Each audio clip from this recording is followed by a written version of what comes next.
Hello friends, welcome back to my YouTube channel. എല്ലാവർക്കും അവർ family വ്ളോഗ്സിൻ്റെ മറ്റൊരു നല്ലൊരു വീഡിയോയിലേക്ക് സ്വാഗതം. ഇന്നത്തെ ദിവസം വളരെ നല്ലൊരു കണ്ടൻറ്റുമായിട്ടാണ് ഞാൻ വന്നേക്കുന്നത് കേട്ടോ. ഞാൻ അതിലെ മെയിൻ പോയിൻറ്റ്സ് എനിക്ക് വിട്ടുപോകാതിരിക്കാനും മറന്നു പോകാതിരിക്കാനും വേണ്ടിയിട്ട് ഞാനൊന്ന് എഴുതി വെച്ചിട്ടാണ് നിങ്ങളുടെ മുമ്പിൽ നിൽക്കുന്നത്. ആദ്യമായിട്ടാണ് ഇങ്ങനെ ഞാനൊരു വീഡിയോ ചെയ്യുന്നത്. സോ എന്തെങ്കിലും കുറവുകളുണ്ടെങ്കിൽ ഒന്ന് ക്ഷമിച്ചേക്കണം കേട്ടോ. ഒന്നുമില്ല, ഇതിലെ മെയിൻ ടോപ്പിക് എന്ന് പറഞ്ഞാൽ പറയാനായിട്ട് ഉദ്ദേശിക്കുന്നത് കെയറിങ് ഓഫ് ലൈഫ് പാർട്ട്ണർ. നമുക്കറിയാം, ലൈഫ് പാർട്ട്ണർ എന്ന് പറഞ്ഞാൽ നമ്മുടെ ജീവിത പങ്കാളിയെ നമ്മൾ എങ്ങനെയൊക്കെ കെയർ ചെയ്യാം, എന്തെല്ലാം കാര്യങ്ങളിലൂടെ നമുക്ക് നമ്മുടെ സ്നേഹത്തെ പ്രകടിപ്പിക്കാം എന്നാണ് പറയാനായിട്ട് ഉദ്ദേശിക്കുന്നത്. ഞാൻ കേട്ടിട്ടുള്ള ഒരു ഒരു ഒരു വാക്യം, ഒരു ആപ്തവാക്യം എന്ന് പറഞ്ഞാൽ, സ്നേഹം എന്ന് പറയുന്നത് അത് പ്രകടിപ്പിക്കാനുള്ളതാണ്. അത് പ്രകടിപ്പിച്ചാൽ മാത്രമേ നമ്മുടെ ഓപ്പോസിറ്റ് നിൽക്കുന്ന വ്യക്തിക്ക് അത് മനസ്സിലാവൂ, പ്രത്യേകിച്ച് നമ്മുടെ ജീവിത പങ്കാളിക്ക്. അതിന് നമ്മൾ എന്തെല്ലാം കാര്യങ്ങൾ ചെയ്യണം, എന്തെല്ലാം കാര്യങ്ങൾ നമുക്ക് ശ്രദ്ധിക്കാം, എന്തെല്ലാം കാര്യങ്ങളിൽ പോരായ്മ ഉണ്ടെങ്കിൽ അത് നമുക്ക് എങ്ങനെ പരിഹരിക്കാം, അങ്ങനെയുള്ള കുറച്ച് കാര്യങ്ങൾ ചേർത്തിട്ടുള്ള ഒരു വീഡിയോ ആണ്. ഒന്നാമത്തെ കാര്യം നമ്മൾ മനസ്സിലാക്കേണ്ടത്, നമ്മുടെ ജീവിത പങ്കാളിയെ നമ്മൾ ആദ്യം കണ്ട ആ ഒരു സമയം എന്നും നമ്മുടെ മനസ്സിലുണ്ടാവണം. ഒരു പക്ഷേ നമ്മൾ വിവാഹം ഉറപ്പിച്ച സമയത്തായിരിക്കാം, അല്ലെങ്കിൽ പണ്ടുള്ള ആൾക്കാരൊക്കെ പറഞ്ഞിട്ടില്ല, കല്യാണം കഴിക്കുന്ന സമയത്താണ് ഞങ്ങൾ ആദ്യമായിട്ട് കണ്ടതെന്നൊക്കെ പറഞ്ഞ് കേട്ടിട്ടുണ്ട്. എൻ്റെ അപ്പച്ചനും അമ്മച്ചും പറഞ്ഞ് ഞാൻ കേട്ടിട്ടുണ്ട്. എൻ്റെ പപ്പ കൊല്ലത്തുള്ള ആളാണ്, എൻ്റെ അമ്മ ട്രിവാൻഡ്രം ഉള്ള ആളാണ്. അപ്പോഴും അവർ കല്യാണത്തിന് മുമ്പ് 2 പ്രാവശ്യം കണ്ടിട്ടുള്ളൂ. വീട്ടിൽ പെണ്ണ് കാണാനും പോയി, പിന്നെ അല്ലാതെ അമ്മേനെ എന്തൊരു ഫംഗ്ഷനൊക്കെ പോയപ്പോഴത്തേക്കും കണ്ടു എന്നുള്ള രീതിയിലാണ് അവർ പറഞ്ഞത്. ഞാൻ നല്ലൊരു ഓർമ്മയുണ്ട് എനിക്ക്. അന്നേരം നമ്മുടെ ജീവിത പങ്കാളിയെ എപ്പോഴാണ് ആദ്യം കണ്ടതെന്ന് നമ്മൾ എന്നും ഓർത്തെടുക്കുക. എന്നിട്ട് ഇടയ്ക്കിടയ്ക്ക് നമ്മളത് പറയുക. നമ്മൾ അന്നല്ലായിരുന്നു, അത് നമുക്ക് പറയാൻ നമുക്ക് സാഹചര്യങ്ങൾ നമ്മുടെ മുമ്പിൽ ഒത്തുവരും. അന്നേരം അത് നമ്മൾ പറയുമ്പോൾ നമ്മുടെ ജീവിത പങ്കാളി ആ ഒരു ദിവസത്തിലേക്ക് പോകും. കാരണം ഇപ്പം നിൽക്കുന്ന സാഹചര്യം ആയിരിക്കത്തില്ല അന്ന്. പ്രായത്തിൽ വ്യത്യാസം ഉണ്ടാകും, കാഴ്ചപ്പാടിൽ വ്യത്യാസം ഉണ്ടാകും, സൗന്ദര്യത്തിൽ വ്യത്യാസം ഉണ്ടാകും. നമുക്ക് അന്നുണ്ടായിരുന്ന സ്നേഹം കുറേ കൂടെ അഗാധമായിരിക്കും, അല്ലേ? പിന്നെ കമ്മ്യൂണിക്കേഷൻ. നമ്മുടെ ജീവിത പങ്കാളിയോട് നമുക്ക് എന്തും തുറന്നു പറയാൻ പറ്റണം. അതായത് നമ്മുടെ ജീവിത പങ്കാളി അറിയാത്ത ഒരു രഹസ്യവും നമുക്കുണ്ടാവാൻ പാടില്ല. ഒറ്റ വാക്കിൽ പറഞ്ഞാൽ അത് ഒരു പക്ഷേ ചെറിയ കാര്യമായിരിക്കാം, വലിയ കാര്യമായിരിക്കാം, എന്തോ ആയിക്കോട്ടെ. ചിലർ പറഞ്ഞിട്ടില്ലേ, അവരോടൊന്നും പറഞ്ഞിട്ട് കാര്യമില്ല, അല്ലെങ്കിൽ ആ മനുഷ്യനോടൊന്നും പറഞ്ഞിട്ട് കാര്യമില്ല. അങ്ങനെയല്ല, നമ്മൾ പറയണം.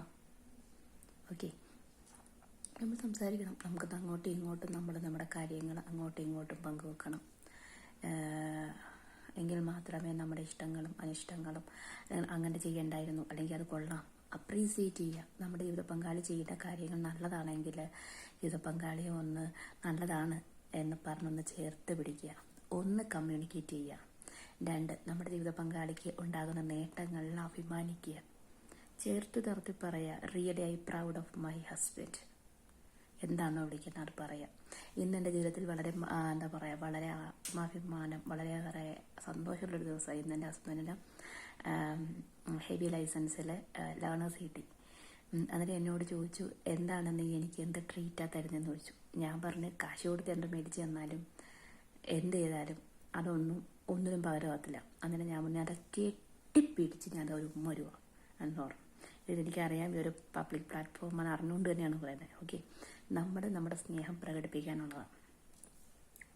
ഇപ്പം നമ്മൾ പ്രവാസിയാണെങ്കിലും ദൂരസ്ഥലങ്ങളിൽ ജോലി ചെയ്യുന്നവരാണെങ്കിലും നമ്മുടെ ചെറിയ ചെറിയ കാര്യങ്ങളെ ചേർത്ത് പിടിക്കുക, അപ്രീസിയേറ്റ് ചെയ്യുക, എൻകറേജ് ചെയ്യുക. ഒന്ന് ഷോൾഡറിൽ നമ്മൾ ജസ്റ്റ് നമുക്കൊന്ന് നമ്മൾ മെൻ്റലി ഡൗൺ ആയിട്ടിരിക്കുമ്പോഴാണെങ്കിൽ പോലും നമ്മളെ ഒന്ന് ചേർത്ത് പിടിക്കുമ്പോൾ കിട്ടുന്ന ഒരു പ്രൊട്ടക്ഷൻ ഉണ്ടല്ലോ, അത് വളരെ വലുതാണ്. പിന്നെ ഏറ്റവും പ്രധാനപ്പെട്ടതാണ് സ്നേഹം. സ്നേഹം എന്ന് പറഞ്ഞാൽ ഞാൻ നേരത്തെ ആദ്യമേ പറഞ്ഞു, അത് നമ്മൾ പ്രകടിപ്പിക്കണം, എക്സ്പ്രസ് ചെയ്യണം. എപ്പോഴും ഭാര്യയെ അല്ലെങ്കിൽ ഭർത്താവിനെ കുറ്റം പറയാൻ വേണ്ടി മാത്രം നമ്മുടെ നാക്ക് പുറത്തേക്ക് എടുത്തിട്ട് കാര്യമില്ല, അല്ലെങ്കിൽ വാ തുറന്നിട്ടും കാര്യമില്ല. സ്നേഹം എന്ന് പറയുന്നത് അത് പ്രകടിപ്പിക്കാനുള്ളതാണ്. നമ്മുടെ ജീവിത പങ്കാളിക്ക് പൂർണ്ണ ബോധ്യം ഉണ്ടാവണം, എൻ്റെ പങ്കാളിക്ക് എൻ്റെ സ്നേഹമാണ്. ചിലർ പറഞ്ഞ് ഞാൻ കേട്ടിട്ടുണ്ട്, അങ്ങനെ എപ്പോഴും എൻ്റെ കുറ്റം പറയാനേ വാ തുറക്കത്തുള്ളൂ. ഇവയ്ക്ക് എപ്പോഴും എന്തെങ്കിലുമൊക്കെ ആവശ്യങ്ങൾ പറയാനേ ഇവള് വാ തുറക്കത്തുള്ളൂ. രണ്ടു കൂട്ടരും അങ്ങോട്ടും ഇങ്ങോട്ടും പറയാനേ. സത്യം പറഞ്ഞാൽ അതും ഒരു പരിധിവരെ സ്നേഹം തന്നെയാണ്. കുറ്റം പറയാമെന്ന് പറഞ്ഞാൽ അത് നമ്മുടെ കൂടെ ഏറ്റവും അടുത്തിരിക്കുന്ന വ്യക്തിക്ക് മാത്രമേ നമ്മുടെ കുറവുകളെ ഏറ്റവും പെട്ടെന്ന് മനസ്സിലാക്കാൻ പറ്റത്തുള്ളൂ. അങ്ങനെ ചിന്തിക്കും. ഓക്കെ. പിന്നെന്താ പറയുക, ഡെഡിക്കേഷൻ. ഇപ്പം നമ്മുടെ ജീവിത പങ്കാളി ഏത് മേഖലയിലാണോ ജോലി ചെയ്യുന്നത്, ആ ഫുൾ ഡെഡിക്കേഷനോടുകൂടി അദ്ദേഹത്തെ ജോലി ചെയ്യാൻ അല്ലെങ്കിൽ ആ വ്യക്തിയെ ജോലി ചെയ്യാൻ നമ്മൾ അനുവദിക്കുക. കാരണം എന്ന് പറഞ്ഞാൽ ആ വ്യക്തിക്ക് അതിൽ ആ ഒരു ജോലിയിൽ അതാണ് നിങ്ങളുടെ കുടുംബത്തിൻ്റെ വരുമാന മാർഗം. ഒരു പക്ഷേ എൻ്റെ തന്നെ ആയാലും നിങ്ങളുടെ ജീവിത പങ്കാളിക്ക് ഏത് മേഖല അല്ലെങ്കിൽ എന്ത് ജോലിയോടാണ് താല്പര്യം, ആ ജോലി ചെയ്യാൻ പൂർണ്ണമായിട്ടും അയാളെ വിടുക. അതിന് വേണ്ട സപ്പോർട്ട് കൊടുക്കുക. അങ്ങനെയുള്ള കാര്യങ്ങളൊക്കെ ചെയ്യുക. അതായത് എപ്പോഴും പോസിറ്റീവായിട്ടിരിക്കുക. ജീവിത പങ്കാളിയോട് മാക്സിമം പോസിറ്റീവായിട്ടിരിക്കുക. പിന്നെ ഇടയ്ക്കിടയ്ക്ക് നമ്മൾ വഴക്ക് കൂടാം. അതിനൊന്നും നമുക്ക് ഒരുപാട് നീട്ടിക്കൊണ്ട് പോകാതെ അതിനെ പറഞ്ഞ് സോൾവ് ചെയ്തു പോവാം. പരാതികളും പരിഭവങ്ങളും ഇല്ലാത്ത ഒരു കുടുംബങ്ങളും ഇല്ല. എല്ലാ കുടുംബങ്ങളിലും തീർച്ചയായിട്ടും ഈ കാര്യങ്ങളൊക്കെ തീർച്ചയായിട്ടും ഉണ്ടാവും. ഇനി ഫ്രീഡം. ഭാര്യയ്ക്ക് ഭർത്താവും ഫ്രീഡം കൊടുക്കണം, ഭർത്താവിന് ഭാര്യയും. അത് ആരോഗ്യകരമായ ഫ്രീഡം തന്നെയായിരിക്കണം കേട്ടോ. ഇന്നെനിക്കൊരു കോളുണ്ടായിരുന്നു. നാട്ടിൽ നിന്ന് എനിക്ക് ഒരു കോൾ വന്നു. എൻ്റെ ഒരു ഫ്രണ്ടിൻ്റെ ഹസ്ബൻഡ് വീടോട്ട് ഇറങ്ങിപ്പോയി. അന്നേരം ഞാൻ ചോദിച്ചു എന്താണ് കാര്യം. ഇതാണ് വേറെ ഏതോ ഒരു പെൺകുട്ടിയുടെ റിലേഷൻ ഉണ്ടായിരുന്നു. ആ കുട്ടിയായിട്ട് അങ്ങ് പോയി, അവരിപ്പോൾ ഒരുമിച്ച് ജീവിക്കുകയാണ് എന്നുള്ള രീതിയിൽ പറഞ്ഞു. ഇതിനെയല്ല ഫ്രീഡം എന്ന് പറയുന്നത്. ഫ്രീഡം എന്ന് പറയുന്നത് തൻ്റെ ജീവിത പങ്കാളിയുടെ ആഗ്രഹങ്ങൾക്ക് വില കൊടുക്കണം. നമ്മുടെ ആഗ്രഹങ്ങൾ സാധിക്കുമ്പോൾ, നമ്മുടെ ഇഷ്ടങ്ങൾ നേടിയെടുക്കുമ്പോൾ എൻ്റെ ജീവിത പങ്കാളിക്ക് വേദനിക്കുന്നുണ്ടോ? അല്ലെങ്കിൽ ഞാൻ ഇന്ന് ആഗ്രഹിക്കുന്ന ആ ഒരു സന്തോഷം തേടി ഞാൻ പോയാൽ തിരിച്ച് ഓപ്പോസിറ്റ് ചെയ്യണം. എൻ്റെ ജീവിത പങ്കാളി പോകുമ്പോഴും എനിക്ക് എന്തായിരിക്കും, എൻ്റെ മനോഭാവം എന്തായിരിക്കും? അത് തന്നെയായിരിക്കില്ല ഞാൻ പോകുമ്പോഴും എൻ്റെ ജീവിത പങ്കാളിക്ക് ഉണ്ടാകുന്നത്. അങ്ങനെ ചിന്തിക്കുക. അതാണൊരു ഫ്രീഡം. പിന്നെ ഫ്രീഡം അതിന് വേറൊരു ഇത് പറഞ്ഞാൽ, ഇപ്പം നമ്മുടെ ജീവിത പങ്കാളി ആഗ്രഹിക്കുന്ന ഏത് മേഖലയാണോ അല്ലെങ്കിൽ എന്താണോ ആ വ്യക്തിയുടെ അഭിരുചി, അത് ചെയ്യാനായിട്ട് ആ വ്യക്തിക്ക് ഫുൾ സപ്പോർട്ട് കൊടുക്കുക. ഒരു പക്ഷേ പഠിക്കാൻ ആഗ്രഹമുള്ളവരാണെങ്കിൽ പഠിപ്പിക്കുക. എന്തെങ്കിലും ജോലിക്ക് പോകാൻ ആഗ്രഹമുള്ളവരാണെങ്കിൽ അതിന് വിടുക. അവരെ മെൻ്റലി ഫിസിക്കലി അവർക്ക് ഫ്രീഡം കൊടുക്കുക, മാനസിക ഫ്രീഡം കൂടെ കൊടുക്കുക. ഓക്കെ. പിന്നെ എന്ന് പറഞ്ഞാൽ ഇപ്പം ആഗ്രഹങ്ങൾ നേടണമെന്നുണ്ടെങ്കിൽ നമുക്കൊരു ലക്ഷ്യം ഉണ്ടാവണം. അപ്പോൾ ഷുഡ് എൻകറേജ് യുവർ ഗോൾസ്. നമ്മുടെ ആഗ്രഹങ്ങളെ, നമ്മുടെ ലക്ഷ്യങ്ങൾ നേടിയെടുക്കാൻ വേണ്ടി നമ്മുടെ എൻകറേജ് ചെയ്യുക, മോട്ടിവേറ്റ് ചെയ്തുകൊണ്ടേയിരിക്കുക. ഇപ്പം നമ്മൾ ഫോർ എക്സാമ്പിൾ ഞാൻ ഇപ്പോഴും ഓർക്കുന്നുണ്ട്. ഞാൻ 2019 നമ്മുടെ കൊറോണ ടൈമിലാണ് ഞാൻ PG ചെയ്യുന്നത്. ആ സമയത്താണ് എൻ്റെ ഹസ്ബൻഡ് നാട്ടിൽ വരുന്നത്.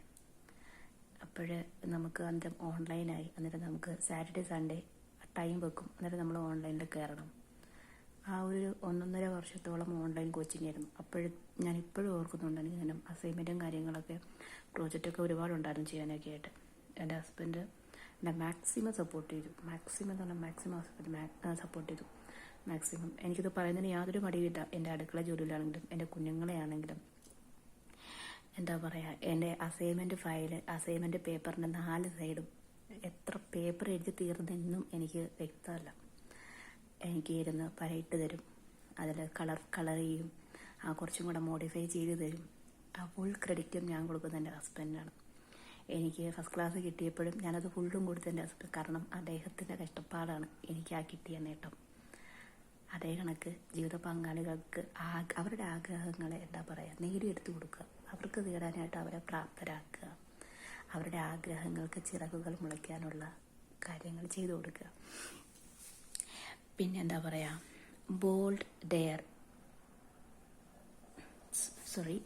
Behold there failures. അതായത് പരാജയങ്ങളുണ്ടാകുമ്പോൾ ഒറ്റപ്പെടുത്തി കളയാതെ ചേർത്ത് പിടിക്കുക. സാരമില്ല, പോട്ടെ, ഇതിലും മെച്ചപ്പെട്ടത് നമുക്കുണ്ടാകും എന്ന് കരുതി അവരെ മുന്നോട്ട് കൊണ്ടുപോവുക. ചിലരെ ഞാൻ കണ്ടിട്ടുണ്ട്, ഫിനാൻഷ്യലി വീക്കാവുമ്പോൾ എന്തെങ്കിലും ക്രൈസിസ് വരുമ്പോൾ, എന്തെങ്കിലും പ്രതിസന്ധി വരുമ്പോൾ അവരുടെ ആ ഒരു ജീവിത നിലവാരം തന്നെ താഴോട്ട് പോകുമ്പോൾ മൊത്തത്തിൽ അവരങ്ങ് ഇനി ഒരു ഉയർത്തെഴുന്നേൽപ്പില്ല എന്ന് പറഞ്ഞ് ജീവിതം അവസാനിപ്പിക്കാൻ വേണ്ടി പോകുന്ന ഒരുപാട് പേരെ എനിക്കറിയാം. പക്ഷെ അങ്ങനെയൊന്നും ആകാതെ അവർക്ക് ധൈര്യം കൊടുക്കുക. പരാജയങ്ങൾ സാരമില്ല, നമുക്ക് മുന്നോട്ട് പോകാം. ഞാനില്ലേ കൂടെ എന്ന് പറയാൻ ഒരു വ്യക്തി ഉണ്ടാകുക എന്ന് പറഞ്ഞാൽ അത് ഏറ്റവും വലിയ ഒരു എന്താ പറയുക, ഏറ്റവും വലിയൊരു ഗിഫ്റ്റാണ്. സോ നിങ്ങളുടെ ജീവിത പങ്കാളി നിങ്ങൾ തീർച്ചയായിട്ടും നിങ്ങൾ അങ്ങനെ ആയിരിക്കുക. അങ്ങനെ ആകുമ്പോൾ തന്നെ ഒരുപാട് പ്രശ്നങ്ങൾ സോൾവ് ആകും. നിങ്ങൾ നല്ല ഒരു ലൈഫ് പാർട്ട്ണർ ആവുകയും ചെയ്യും. Then at last and least, അവസാനത്തതും പറഞ്ഞത് എഴുതിയത് അവസാനത്തെ അല്ല, അതായിരുന്നു ആദ്യം പറയേണ്ടത്. Sharing and caring. എന്താ പറയുക, നമ്മുടെ വീട്ടിലെ അമ്മമാരെ അല്ലെങ്കിൽ ചേച്ചിമാരെയൊക്കെ നോക്കിയാൽ അവർ വീട്ടിലെ എല്ലാവർക്കും ഫുഡൊക്കെ കൊടുത്തതിന് ശേഷമായിരിക്കും അവർ കഴിക്കുക. നമ്മുടെ വീടുകളിലും ഒക്കെ അങ്ങനെ തന്നെ ആയിരിക്കും. പക്ഷെ അങ്ങനെ ആകാതെ ഒരുമിച്ചിരുന്ന് ഫുഡ് കഴിക്കുക. ഇവർ ഈ ലാസ്റ്റ് ആകുമ്പോഴത്തേക്ക് ഇവർക്ക് ഒന്നും കിട്ടത്തില്ലെന്നേ. ചിലപ്പോൾ കറികളൊന്നും കിട്ടത്തില്ല, ചിലപ്പോൾ ചോറ് കുറച്ചേ കിട്ടത്തുള്ളൂ. പക്ഷെ അവരാരോടും പരാതി പറയാതെ അടുക്കളയിൽ ഏതെങ്കിലും ഒരു മൂലയിൽ പോയിരുന്ന് അടുപ്പിൻ്റെ ചോട്ടിയിരുന്നൊക്കെ ആയിരിക്കും അവർ കഴിക്കുക. അങ്ങനെയൊന്നും ആകാതെ ഒരുമിച്ചിരുന്ന് ഫുഡ് കഴിക്കുക, ഒരുമിച്ചിരുന്ന് വിശേഷങ്ങൾ പറയുക. ഇങ്ങനെയൊക്കെ പറയുമ്പോൾ തന്നെ ഒരു പരിധി വരെ ഒരു 99.99% നമ്മുടെ എല്ലാ പ്രോബ്ലംസും സോൾവ് ആവും. ഇതൊന്ന് പ്രാക്ടിക്കലായിട്ട് കൊണ്ടുവന്നു കഴിഞ്ഞാൽ സത്യം പറഞ്ഞാൽ നമ്മുടെ കോടതി വരാന്തകളിൽ നിരനിരയായി നിൽക്കുന്ന ഡിവോഴ്സ് കേസുകളുടെ എണ്ണം കുറയും. ഇതിന് ഭാര്യ മാത്രം ശ്രമിച്ചാൽ പോരാ, ഭർത്താവും ശ്രമിക്കണം. ഭാര്യയും ഭർത്താവും ഒന്നുപോലെ ശ്രമിച്ചാൽ മാത്രമേ നല്ലൊരു കുടുംബത്തെ നമുക്ക് വാർത്തെടുക്കാനായിട്ട് പറ്റത്തുള്ളൂ. നല്ല എന്താ പറയുക, ശാരീരികാരോഗ്യമുള്ള കുഞ്ഞുങ്ങൾ എന്നതുപോലെ തന്നെ മാനസികാരോഗ്യമുള്ള പിരിമുറുക്കങ്ങളില്ലാത്ത കുഞ്ഞുങ്ങളെ സൃഷ്ടിക്കാനും അവരെ വളർത്തിയെടുക്കാനും നല്ല ഒരു തലമുറയെ ഈ ലോകത്തിന് കൊടുക്കാനും നമുക്ക് പറ്റത്തുള്ളൂ. അപ്പോൾ ആദ്യം കുടുംബം നന്നാവണം, എന്നാലേ സമൂഹം നന്നാവും, സമൂഹം നന്നാലേ രാജ്യം നന്നാവും എന്ന് മനസ്സിലാക്കുക. രാഷ്ട്രത്തിൻ്റെ ഏറ്റവും നല്ല ഉത്തമരായിട്ടുള്ള പൗരന്മാരെ വളർത്തിയെടുക്കാനുള്ള ചുമതല മുഴുവനും ഉള്ളത് ഓരോ അച്ഛൻ്റെയും അമ്മയുടെയും കയ്യിലാണ്. കാരണം ഒരു കുഞ്ഞ് ജനിക്കുന്ന സമയം തൊട്ട് പാഠം പഠിച്ചു തുടങ്ങുന്നത് തൻ്റെ ഒരു കുടുംബത്തിൽ നിന്നാണ്. അന്നേരം കുടുംബത്തിൽ നിന്ന് ഇതെല്ലാം വരുമ്പോഴത്തേക്കും ആ കുഞ്ഞിനെല്ലാം അവിടെ നിന്ന് കിട്ടുവാണ്. ഇതിത്രയും ഞാൻ എഴുതി, കാരണം എന്ന് പറഞ്ഞാൽ ഇത് പറയുമ്പം എന്തെങ്കിലും വിട്ടുപോയാലോ എന്ന് കരുതിയിട്ട് ഞാൻ എഴുതിയെടുത്തിട്ടാണ് ഞാനിത് പറഞ്ഞത് കേട്ടോ. അതാണ് ഞാൻ ഇടയ്ക്കിടയ്ക്ക് അങ്ങോട്ട് നോക്കിയത്, വേറെ ഒന്നുമില്ല. അപ്പോൾ ഈ വീഡിയോയിൽ എന്തെങ്കിലും പോരായ്മകളുണ്ടെങ്കിൽ ഒന്ന് ക്ഷമിക്കുക. നന്നായിട്ടുണ്ടെങ്കിൽ നിങ്ങളുടെ വിലപ്പെട്ട കമൻസുകൾ രേഖപ്പെടുത്തുക. നമ്മുടെ ചാനൽ ലൈക്ക് ചെയ്യുക, ഷെയർ ചെയ്യുക, സബ്സ്ക്രൈബ് ചെയ്യുക. Thank you.